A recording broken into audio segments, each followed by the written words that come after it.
longitud sería inmensamente mayor a la longitud de la tráquea. Por lo tanto, la resistencia global en el sistema de resistencias periféricas va a ser menor que la resistencia a nivel traqueal.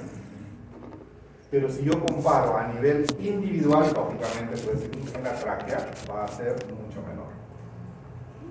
Por el mismo concepto que estamos hablando.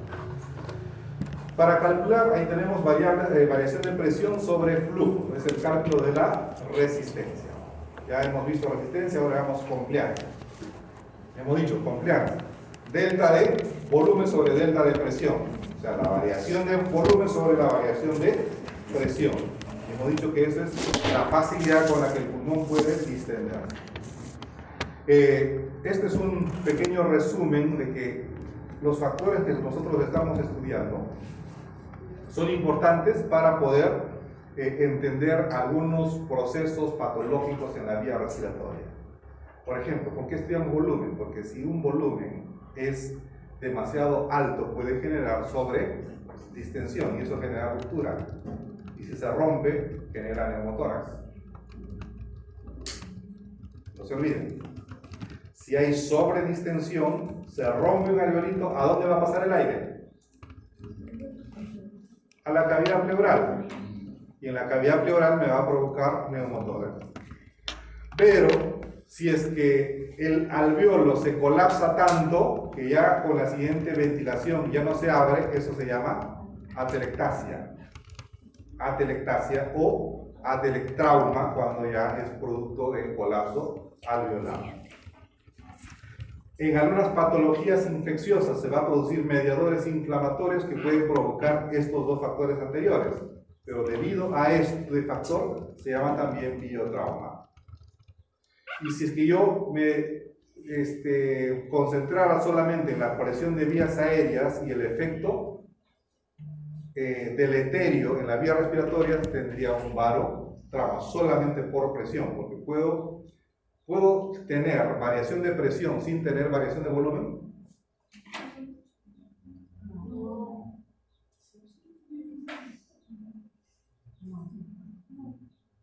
No, porque... Imaginen una jeringa, ¿ya? A la jeringa le ponen un émbolo, ¿ya? En la jeringa de 20 le llenan de 20, luego tapan el extremo, agarran. Pueden generar presión sin necesidad que entre nuevo volumen. Empiezan a impulsar el émbolo, están aumentando la presión en el sistema. ¿Están aumentando volumen? No, solamente están generando presión. Hay veces cuando solamente se genera presión y eso puede generar un barotrauma. Y cuando se utilizan altas concentraciones de oxígeno también puede provocar toxicidad por oxígeno. Ya les dije la importancia de tener un FiO2 de 0,21.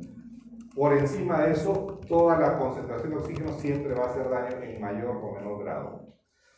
Con seguridad, FiO2 de 0,6, toxicidad segura. 0,8, de todas maneras, y 100% a todas luces. Por eso ahora existe una patología llamada daño pulmonar asociado a ventilación mecánica. O sea, cuando nosotros vamos a utilizar nuestro ventilador mecánico, tenemos que evitar esto. El daño pulmonar asociado al uso de ventilación mecánica. Un maestro de quien aprendí bastante y es un amigo mío y es el presidente de la Sociedad Española de Anestesia, el doctor Javier García, varias veces visité aquí el país, decía, esto no existe. Ventilación pulmonar. ¿Ya? Ventilación mecánica. Ah, mecánica. ¿Ya? Esto no existe, decía. Estamos enseñando mal. Lo que existe es daño pulmonar asociado a médicos, residentes e internos que programan mal el ventilador mecánico.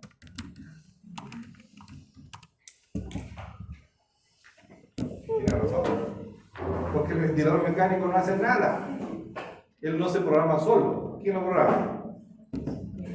Médico, residente, interno. Entonces hay que cambiar daño pulmonar asociado a malos programadores de ventilación mecánica.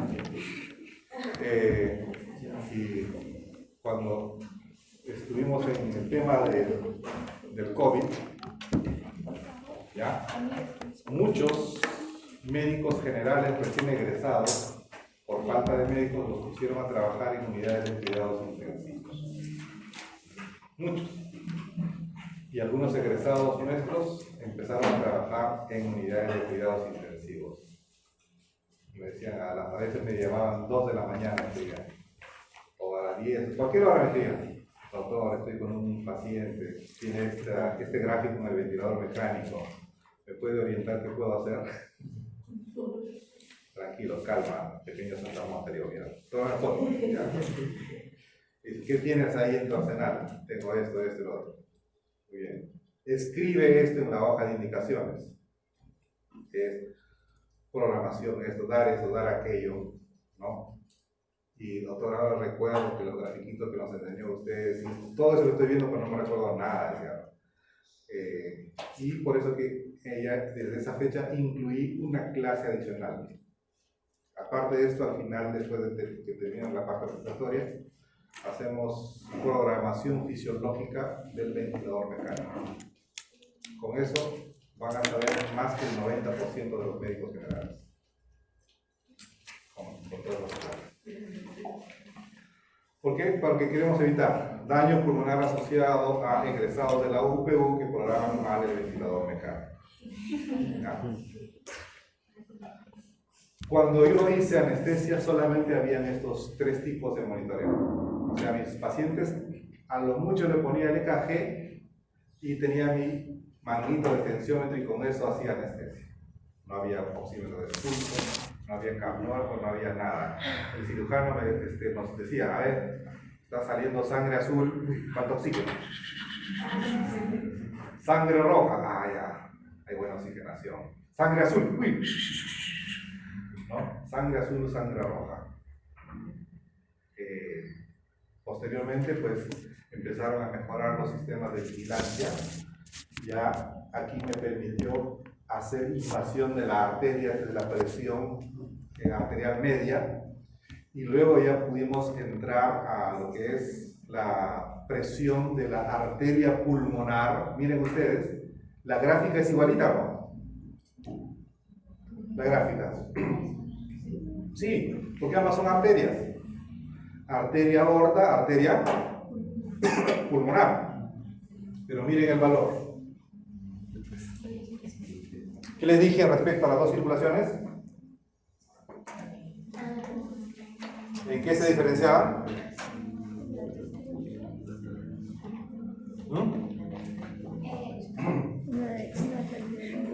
En que la circulación pulmonar era una circulación a presiones bajas. Baja. Miren, ahí está. Presión baja. Presión alta. Comprobado. Luego empezamos a medir, los cirujanos empezaron a poner CO2 en la cavidad de la cirugía laparoscópica, entonces teníamos que empezar a medir CO2. Luego ya a las máquinas de anestesia se le pusieron más monitores que me permitían medir, por ejemplo, la presión de vía aérea, el flujo, ya parecía un poco más complicado. Y apareció diferentes tipos de monitoreo. Aquí llegó el oxímetro de pulso, ahora la saturación venosa, el gasto cardíaco, presión cúnea pulmonar, consumo de oxígeno, concentraciones teleexpiratorias de gases de oxígeno, diferencial entre la inspiración y la expiración. Entonces la medicina ya empezó a complicarse porque todo esto es en tiempo real. Latido a latido, respiración a respiración. Y más adelante pues se complicó un poco más porque nos pusieron en nuestros monitores sistemas espirométricos de medición en tiempo real. Así que en cada respiración podía medir presiones pico, presiones plató, presión meseta, presión media, presión positiva al final de la expiración, volumen minuto inspirado, expirado, consumo de oxígeno, resistencia compliance. Imagínense, todo eso en tiempo real. Todo eso es lo que ustedes van a encontrar en las unidades de cuidados intensivos, porque los ventiladores te pueden dar toda esta información en tiempo real. Ya no necesitan hacer cálculos de su formulita. A ver, ¿cómo calcula la resistencia? ¿Para qué calcula? Si ya te sale. Quiero saber cuánto de volumen minuto tiene. Ahí ya está. Volumen, quiero saber la saturación. Todo está. ¿Qué necesitas? Solo interpretar. ¿Ya? Y nosotros estamos estudiando para eso. Para interpretar. Creo que hasta aquí llegamos. ¿No?